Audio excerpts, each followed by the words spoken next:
बच्चों, कल हम आपके तीसरे चैप्टर बस की यात्रा की रीडिंग कर रहे थे। मैंने आपको उसमें बताया था कि जो लेखक और उसके साथी हैं वही टूटी फटी जो बस है उससे यात्रा कर रहे थे और उसको देखकर ऐसा लग रहा था कि इससे जो भी सवारी जाएगी शायद ही वो वापस लौट कर आए। इस तरह से आगे से रीडिंग करेंगे। बस सचमुच चल पड़ी और हमें लगा कि गांधी जी के असहयोग और सविनय अवज्ञा आंदोलनों के वक्त अवश्य जवान रही होगी। अच्छा, जब ये यात्रा कर रहे थे बस की हालत को देखकर कह रहे थे कि हो सकता है गांधी जी का जो असहयोग और सविनय अवज्ञा आंदोलन थे उस वक्त ये जवान रही होगी। तो समय जैसे समय बीता गया तो अब इसकी जो स्थिति है वो कैसी हो गई है, जर्जर हो गई है बिल्कुल। ये जो बस है जैसे इंसान वक्त के चलते वृद्ध हो जाता है उसी तरह से इस बस की हालत हो गई है। उसे ट्रेनिंग मिल चुकी थी, वह हर हिस्सा दूसरे से असहयोग कर रहा था। पूरी बस सविनय अवज्ञा आंदोलन के दौर से गुजर रही थी। यानी कि इसके माध्यम से असहयोग आंदोलन के माध्यम से कभी यही कहना चाह रहा है कि जिस तरह से असहयोग जैसे जो हमारे देश के क्रांतिकारी थे उन्होंने अंग्रेज़ों से का सहयोग करने से मना कर दिया हर चीज़ में, तो ऐसे ही वो जो बस थी उसकी तुलना करेंगे कि बस को देखकर ऐसा लग रहा था कि उसमें जितने भी पुर्जे थे उन्होंने एक दूसरे का सहयोग करना छोड़ दिया था क्योंकि उसकी हालत बहुत ही जर्जर हो रही थी। सीट की बॉडी से अब असहयोग चल रहा था तो कभी लगता सीट बॉडी को छोड़कर आगे निकल गई। कोई ऐसी हालत थी, उसकी जर्जर अवस्था थी कि ऐसा लग रहा था कि जो सीट है वो निकल कर भाग जाएगी। कभी लगता है कि सीट को छोड़कर बॉडी आगे भागी जा रही है। 8-10 मील चलने पर सारे भेदभाव मिट गए। यह समझ में नहीं आता कि सीट पर हम बैठे हैं या सीट हम पर बैठी है। एकाएक बस रुक गई। मालूम हुआ कि पेट्रोल की टंकी में छेद हो गया। ड्राइवर ने बाल्टी में पेट्रोल निकालकर उसे बगल में रखा और नली डालकर इंजन में भेजने लगा। अब मैं उम्मीद कर रहा था कि थोड़ी देर बाद बस कंपनी के हिस्सेदार इंजन को निकालकर गोद में रख लेंगे और उसे नली से पेट्रोल पिलाएंगे, जैसे माँ बच्चे के मुंह में दूध की शीशी लगाती है।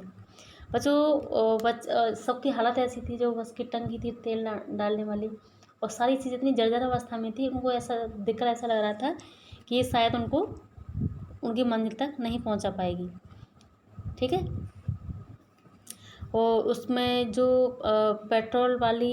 पेट्रोल की जो इंजन है पेट्रोल वाला, उसको देखकर ऐसा लग रहा था कि जैसे उसमें ऐसे ही डाल रहे थे जैसे एक माँ अपने बच्चे के मुंह में शीशी से दूध पिलाती है। ठीक है। बस की रफ्तार अब 15-20 मील हो गई थी। मुझे उसके किसी हिस्से पर भरोसा नहीं था। ब्रेक फेल हो सकता है, स्टीयरिंग टूट सकता है। प्रकृति के दृश्य बहुत लुभावने थे। दोनों तरफ हरे भरे पेड़ थे जिन पर पक्षी बैठे थे। मैं हर पेड़ को अपना दुश्मन समझ रहा था। जो भी पेड़ आता डर लगता कि इससे बस टकरा जाएगी। बच्चों, यहाँ पर जैसे आप लेखक अपने जो मन के भाव हैं उनको प्रकट करता हुआ कहता है कि उसको काफ़ी जो प्रकृति के जो दृश्य थे अच्छे लग रहे थे, लेकिन बस की जर्जर अवस्था को देखकर ऐसा लगता था कि कहीं कोई पेड़ सामने आ जाए और बस का एक्सीडेंट नहीं हो जाए कहीं ये, क्योंकि उसके जो ब्रेक वगैरह थे वो ऐसे ही थे, जर्जर अवस्था में थे कि काम करें या ना करें, हो सकता है कि उनका कहीं एक्सीडेंट नहीं हो जाए। ठीक है। तो वो सारी चीज़ें उनको अच्छी नहीं लग रही थी। वह निकल जाता तो दूसरे पेड़ का इंतज़ार करता। मतलब हर चीज़ को लेखक को ऐसा लग रहा था कि जितना निकल गया उतना ठीक है, हो सकता है आगे कोई खतरा नहीं हो जाए। झील दिखती तो सोचता कि इसमें बस गोता लगा जाएगी, यानी कोई झील वगैरह दिखती तो ऐसा लगता कि ऐसा नहीं हो कि बस ख़राब हो जाए और इसी में डुबकी लगा जाए। एकाएक फिर बस रुकी।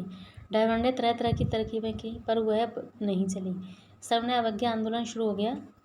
कंपनी के हिस्सेदार कह रहे थे कि बस तो फर्स्ट क्लास है जी, यह तो इत्तेफाक की बात है।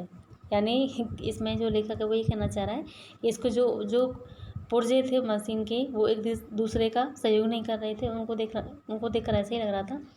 कंपनी के हिस्सेदार वो कह रहे थे कि बस तो फर्स्ट क्लास है, यानी बस तो अच्छी है, ये रुक गई तो ये इत्तेफाक की बात है। ठीक है। क्षीण चांदनी में वृक्षों की छाया के नीचे वह बस बड़ी दयनीय लग रही थी। ठीक है। लगता है जैसे कोई वृद्धा थक कर बैठ गई हो, यानी जब बस ख़राब हो गई वहाँ बीच में रुक गई तो जो हल्की हल्की चांदनी की छाया थी उसमें ऐसा लग रहा था कि जैसे कोई बहुत वृद्ध व्यक्ति थक कर बैठ जाता है या कोई बूढ़ी औरत थक कर बैठ जाती है, वही हालत उस बस की हो रही थी। हमें ग्लानि हो रही थी। ग्लानि का बच्चों यहाँ मतलब ये होता है कि घृणा करना, एक तरह से अंदर ही अंदर द्वेष करना कि बेचारी पर लड़कर हम चले आ रहे हैं, यानी मन में मतलब एक तरह से यहाँ ग्लानि का मतलब एक तरह से बहुत ही दुख महसूस करना कि बेचारे की इतनी जर्जर अवस्था है और हम इस पर लड़कर चले आ रहे हैं। अगर इसका परिणाम तो हो गया तो इस बियाबान में हमें इसकी अंत्येष्टि करनी पड़ेगी। इसका मतलब यही हो गया बच्चे कि लेखक है वो यही सोच रहा है कि हो सकता है कि ये अभी यहीं इसका अंत हो जाए और आगे चले ही नहीं बिल्कुल, और हमें इसकी अंत्येष्टि करनी पड़े। ठीक है, तो इसके आगे इस रीडिंग में कल कर पाएंगे।